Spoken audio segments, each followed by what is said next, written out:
اسلام آباد high court نے Pakistan Broad casters ایسوسی ایشن کی درخواست پر پیمرا کے وکیل کو آئندہ سماعت پر ہدایات لے کر دلائل دینے کا حکم دے دیا ہے۔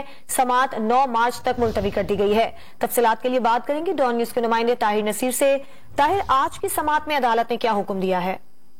جی شمائلہ، یہ پاکستان براڈ کاسٹرز ایسوسی ایشن کی پیمرا کے خلاف درخواست پر سماعت اسلام آباد ہائی کورٹ کے چیف جسٹس اطہر امان اللہ نے کی۔ دوران سماعت پی بی اے کے وکیل فیصل صدیقی اور پیمرا کی جانب سے بیرسٹر احمد پرویز عدالت میں پیش ہوئے۔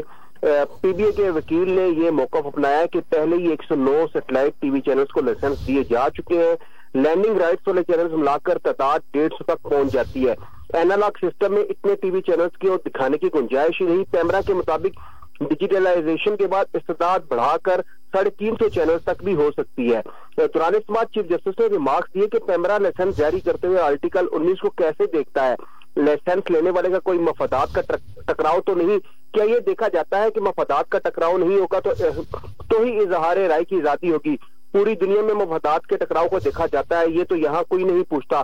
پیمرا جو 300 لائسنس دے رہا ہے، یہ کس کو دے رہا ہے، کس بنیاد پر دے رہا ہے؟ پیمرا کے وکیل نے موقف اپنایا کہ مفادات کے ٹکراؤ کا معاملہ اس کیس کا حصہ نہیں، میں پھر بھی اس معاملے پر عدالت کی معاونت کروں گا۔ عدالت نے استفسار کیا کہ آپ یہ بتائیں کیا کوئی سیاسی جماعت ٹی وی لائسنس لے سکتی ہے، جس پر پیمرا کے وکیل نے موقف اپنایا کہ مجھے اس معاملے میں معاونت کے لیے مہلت درکار ہے، کیونکہ اگر لائسنسز اتنے ہی رہیں گے تو پیمرا ڈی ٹی ایچ میں کیوں انویسٹمنٹ کرے گا؟ زیادہ تر سسٹم اپ گریڈ ہو چکا ہے۔